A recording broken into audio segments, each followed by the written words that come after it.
So, today we're going to unpack a major Supreme Court decision that tackles a very 21st century question about a 20th century law. And it's all about these so called ghost guns, firearms you can build yourself at home with no serial numbers, which makes them pretty much impossible to trace. And this whole legal battle really just boils down to one simple question. When you look at these two pictures, when does the box of parts on the left legally become the weapon on the right? Is it a gun the moment you buy the kit, or only after you've actually put it all together? That's the puzzle the Supreme Court had to solve. And you gotta understand, the stakes here are huge. In 2021, law enforcement found over 19,000 of these untraceable ghost guns at crime scenes. Now, to give you some perspective, back in 2017, that number was only about 1,600. So that massive jump is what really pushed the government to do something.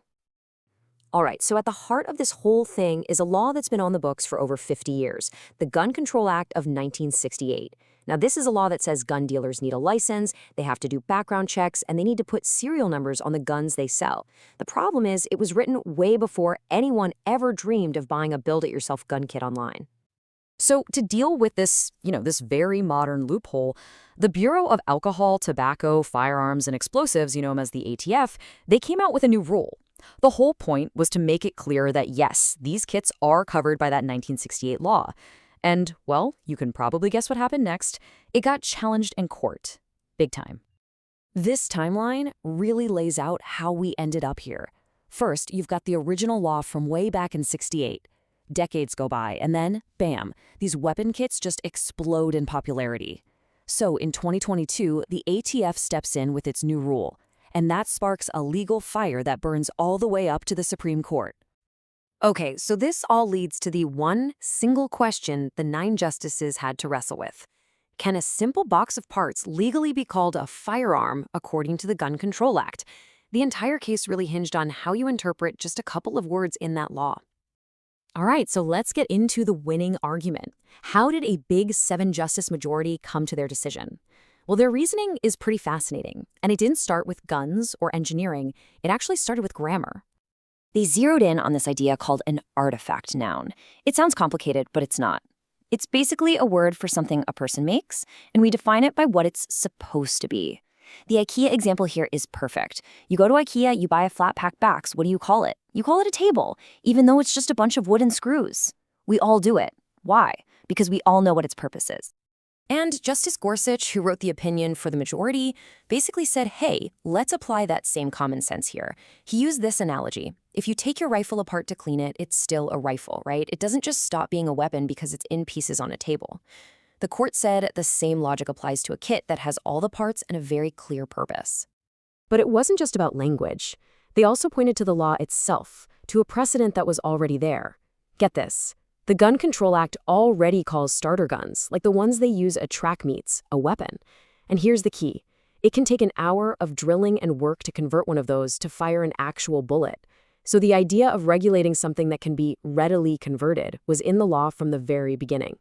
And when they say readily, just how ready are we talking? Well, take a look for yourself. On the left, that's a finished firearm frame. On the right, an unfinished one. The only real difference is those 2 little plastic tabs. You can literally remove those in minutes with tools you probably have in your garage. So the court's thinking was, if it's this close to being a frame, it can be treated like one. Okay, but it wasn't a unanimous decision. Not at all. 2 justices had a completely different take, arguing the majority wasn't just interpreting the law, they were rewriting it. So let's flip the coin and look at their side of the argument. For the dissent, this was all about the words on the page. Nothing more, nothing less. Look at this comparison. When Congress was defining what a weapon is, they specifically included things that may readily be converted. But, and this is the absolute key to their whole argument, when they defined a frame or receiver, that language is gone. They just left it out. For the dissenting justices, that was no accident. It was a clear choice to regulate finished frames, not things that might become frames later. And Justice Thomas, writing for the dissent, didn't mince words. He basically accused the majority of ignoring the plain text of the law to approve what he called government overreach. He argued this wasn't about clever linguistic tricks. It's about the very specific words Congress chose to use, period. Another huge point for the dissent was how the ATF was deciding what is and isn't a firearm. So check this out. At the top, you have this chunk of metal. By itself, the ATF says that's not a firearm. But now, look at the bottom. If a seller packages that exact same piece of metal with a few tools and a jig, suddenly it becomes a regulated firearm. The dissent's point was, wait a minute, the object itself hasn't changed. Why should the stuff sold with it magically change its legal status? So to wrap up the dissent's view, it really comes down to this. A box of parts is not a weapon any more than a pile of lumber is a house. They believe Congress made a very deliberate choice to only regulate finished frames, and that blurring that line now just opens up a Pandora's box.